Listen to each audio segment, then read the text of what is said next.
stop agreeing with the things that we know is right. Stop just saying, oh yeah, they spitting facts or this is so true, and actually start doing something about it. Because like so often, we hear something, we know it's right. Instinctively, we know it's right, but we laugh as we do it's wrong. And it's wild. It's wild. And my whole ultimate goal is that you don't just listen to me one time and then you say, all right, yeah, he's spitting facts, so yeah, I could dig what he's saying, and never listen to me again. Like, even if you have to reiterate something that you heard from me, like, hopefully it does you some good, and, hopefully it can do society good someday. But, I look at the way that, everybody gets so emotional about so many things. Like, we put so much behind what someone says, how somebody looks at them, how somebody approaches them, or et cetera, et cetera. And then in an instant, in a snap, in a flash, somebody's life has changed. Either somebody gets killed, either someone goes to jail, either someone loses a loved one. It's just crazy. It's crazy. Or someone just causes themselves to be in an adverse situation by losing a job, all because of the choice of not mastering the emotion. It's a choice. Like, we see things that we know we shouldn't do, and we don't discipline ourselves and say, you know what, I'm not going to do it. We got to get better at this. It's crazy. Someone says something to you, and you allow that person, or even the words that person say, or the situation that person is in, or rather the situation that you're in, to be a god over you. Directly disobeying the first commandment. You allow situations, people, and things that people say, be God over you as opposed to God. And so this person said this to me, so you want to react to that person because of what they said. I can't allow something that someone says to control my emotions, or control the way I move, or to control the way I am. Otherwise, that individual has control over me. And how dare I give that person control over me? Like, how stupid could I be if I did this? Like, nah. Like, at some point in time, you're going to have to learn how to walk away from situations. And it's nothing, like, people could call you this, that, and the third, and society is built like that to the point where if somebody says something to somebody the wrong way, and another person goes, nah, all right, you got it, and walks away, then the person that walks away always gets depicted as, a punk, or somebody who wasn't built to, they didn't want no smoke, or whatever the case may be. But the truth of the matter is, most of the time, that's the strongest person right there. Because it takes a lot of strength to say, I'm just going to walk away from this situation. Sometimes, go inside the house. Like, sometimes you got to look at what's going on around you and say, I don't like this situation. It's time to exit this situation. Not, oh, I'm ready for whatever, or, whatever the case may be. Pride cometh before the fall. So if you feel that pride, no, the fall is coming. Now, you can accept the fall if you want to. But I got to get to the point in my life where I say, none of these things move me. Yes, when I get to that point where someone says something to me, whether it's, something about a family member, or something about my wife, or any of these things, that I get to the point where I say, you know what, none of these things move me. I got to kind of weigh the situation. Is even saying something back to that individual doing something? People often get in debates and they always try to win arguments as if you won an argument. You can even prove your point for the matter. But oftentimes you'll get into an argument with someone, even proving your point, but that doesn't mean you change their beliefs. So it becomes a waste of your breath, a waste of your time. I was listening to Candace Owens, and she was talking with a guy who, I think he's a rabbi. And if anybody ever seen it, go to her page and check it out. It was pretty good. But the guy was sitting up here gaslighting, ad hominem fallacies, falsely accusing, lying, just twisting around every situation that he possibly could. And as graceful as she was, she had the disposition of, none of these things move me. I gotta respect it. As I watched it, I said to myself, this is an example of how someone it just BS's people and cons people. And it usually happens in places like the workplace. It happens oftentimes in relationships on the male and the female side.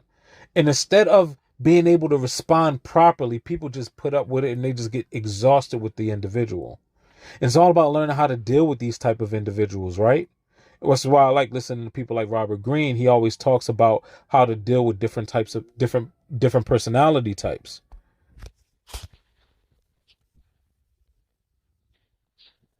There's so much information out there that I can use from many different, thought provokers such as myself, many different people who will have you think about the way that you react and respond to situations. And I would suggest listening to all of them because there are many different ways that these things can help you and especially help you in practice. Go through the book list that I have, the book club. Read some of these books. Like go over these books because these books, mainly if they help you with anything, is here to help you with your mentality.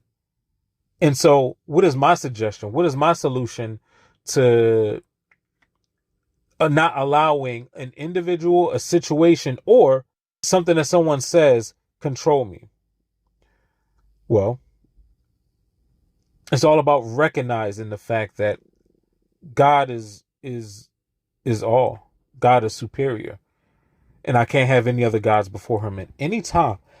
I'm allowing something that someone says or something or a situation that I'm in dictate my emotions, then I'm putting that as God over God. And I refuse to do that.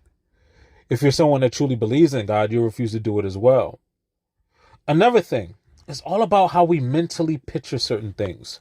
Now, people will tell you about affirmations and people will tell you about visualization, and I can agree with visualization. I can agree with the things that we visualize can bring about situations, especially when you visualize them with a strong emotion behind the visualization. If you can almost see the situation in your in your mind. I'll give you an example. Back when I was in high school, I had a girlfriend who was cheating on me. And at the time, I didn't know it. But I had one of my other friends, she called me up and she told me, like, yeah, your girl's cheating on you. And she was messing with this other girl and this other guy. And she wasn't really like in a fight with her ex-boyfriend. She was really over there messing with him and this, that, and the third. Now, I was crushed.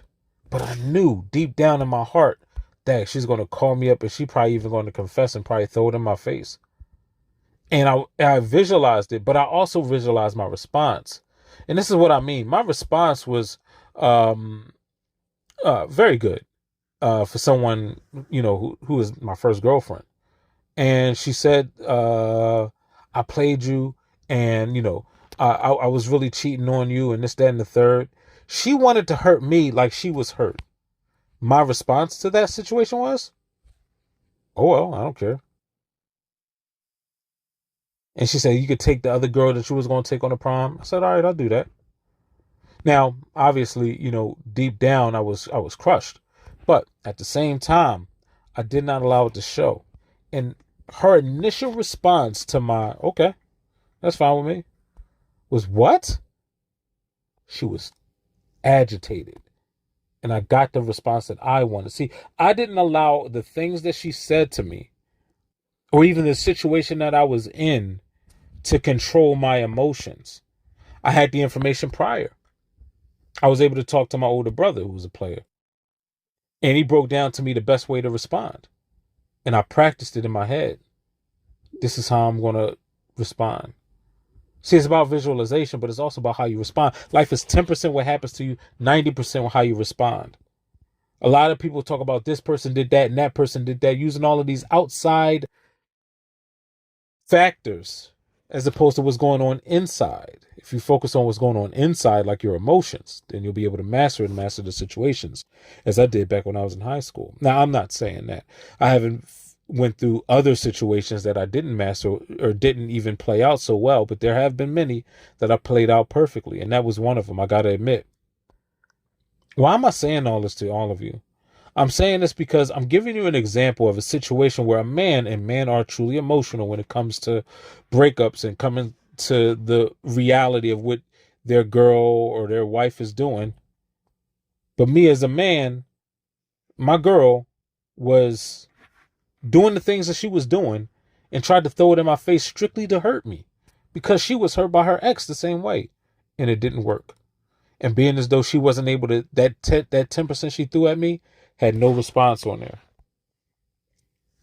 And so I got to make sure that the things that I'm visualizing, not that, because see, so many individuals would talk to you about visualization, think about the positive, only focus on the positive, meditate on this, that, and the third. I get it, right?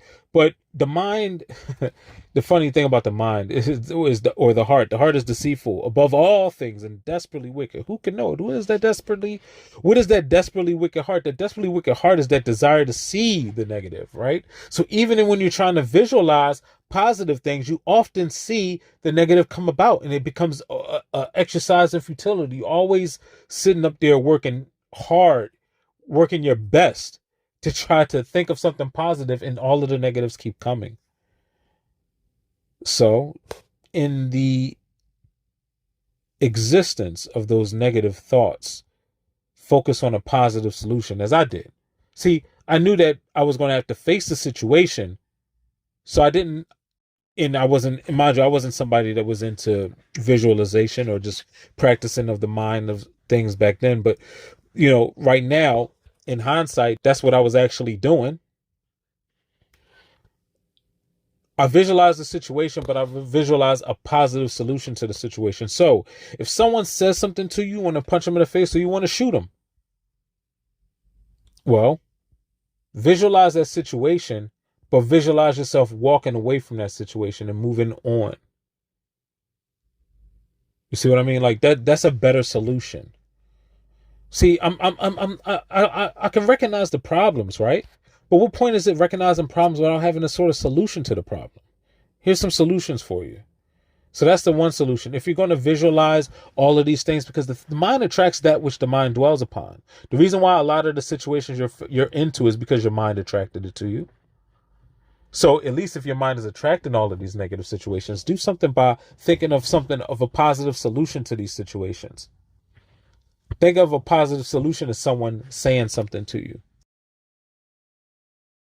Understand that if you live in a neighborhood where a lot of crime goes on, that something can happen, but visualize even a positive solution to it. Don't be so quick to anger. Observe the situation. The cooler your thought process is, the more focused your thought process is, the more comfortable you are with that uncomfortable situation the more comfortable you get with that uncomfortable situation, the better off you'll be. I got to be comfortable in the uncomfortable situations. I got to be able to move and maneuver in these uncomfortable situations. And I can't allow these situations to control me. I can't allow these situations or these people or these places or these things to be God over me. God is God over all.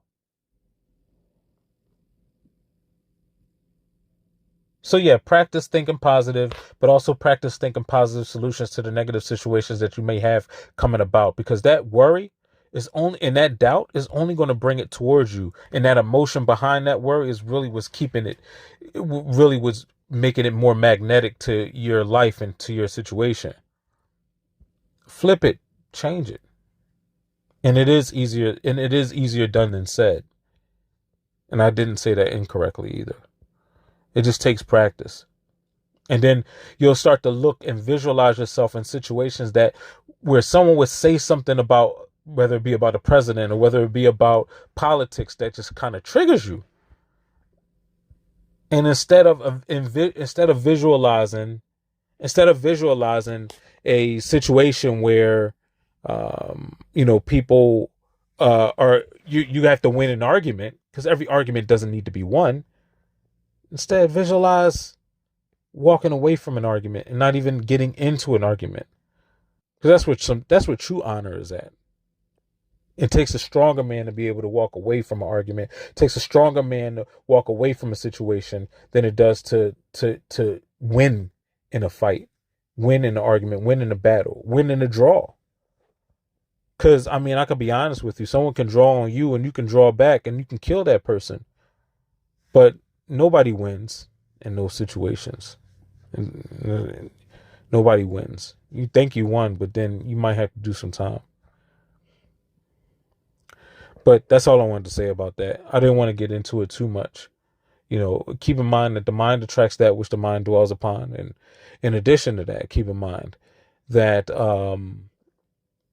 if I focus on positive solutions to any situations that I have in my life, as opposed to the problem itself, and become solution oriented, well, then I'll have a lot better effect on how things are going in my life.